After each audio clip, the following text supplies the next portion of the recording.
I can see the developers pitching this game in my head. They're at the studio talking about how the brunt of the storytelling will be through some anthology mysteries you have to solve about restless spirits in a sort of Witcher-esque fashion. How those cases will be used to build a core narrative where the player gets to set the tone of the entire adventure by deciding on Antea's ultimate fate at the beginning of the game. How the team already has the relevant experience from making Life is Strange games to do branching narratives well. I can see them laying out the whole presentation, and then some business executive opens his stupid mouth and squawks, "But can you make it like God of War?" I am enthralled by the concept behind Ghosts of New Eden, a tragic tale of love, loss, and letting go, and a branching storyline from the only studio to have ever made an effective choose-your-own-adventure game, set in one of the most fascinating and unexplored eras of history in video games. Sign me the hell up. This is why it's so heartbreaking that it's abundantly clear that Ghosts of New Eden was never intended to be an action game of any kind. Still, either hubris or marketing got in the way, and we were left with a solid narrative structure broken up by lurching and underwhelming gameplay. Nothing about the idea behind Ghosts of New Eden makes sense to me as an action game.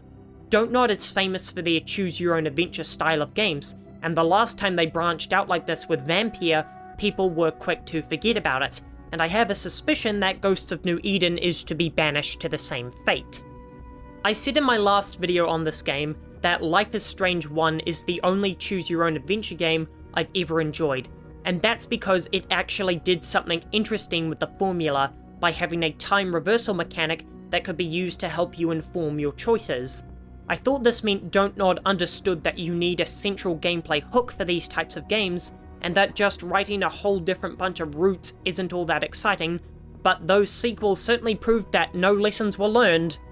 So let's break down the gameplay of Ghosts of New Eden and examine why it not only doesn't work on its own, but how it shouldn't even exist to start with.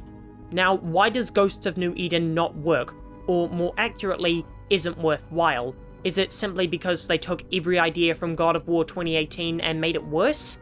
From the linear open world to the climbing to the environmental puzzles to the weapon swapping, lack of enemy variety, button layout, and special abilities, every single interactive part of this game is done 100 times better by a team more skilled. And I'm just wondering why they thought they could accomplish anything worthwhile going down this road. They knew they were never going to do better than Santa Monica, so why didn't they come up with a unique gameplay hook like they did for Life is Strange 1? If you're about to say Antea, she's essentially Spartan Rage combined with a secondary weapon. This is like when Ubisoft came out with that Immortals Phoenix Rising game, declaring it a substitute for Breath of the Wild 2, and everyone abandoned it because it didn't do anything interesting on its own.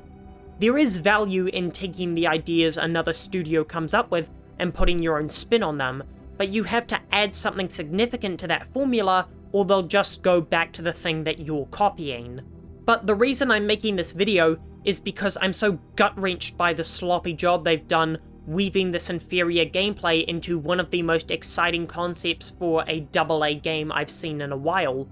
This is a great story, setting, and idea for a game, but Dontnod needs to play to its strengths, which are narrative and using gameplay mechanics as a unique way to tell a story, though they arguably haven't succeeded since Life is Strange 1, so maybe they're just a one-hit wonder? But I can't believe that after how much the idea behind New Eden impresses me. There's nothing flashy or exciting about the setting of New Eden, and though I haven't looked at any trailers, I imagine they lie through their teeth showing off spectacular shots of brutal combat, when the correct way to sell this game would have been as a somber narrative that lets the player explore their own heart's desire when it comes to deciding what's the most important thing in the world to them, their partner or their humanity. If Ghosts of New Eden didn't have any fodder enemies, and the only antagonists of cases were the real ghosts, then this could have been a great game about helping other people deal with the loss of someone close to them and getting to decide upon that person's fate.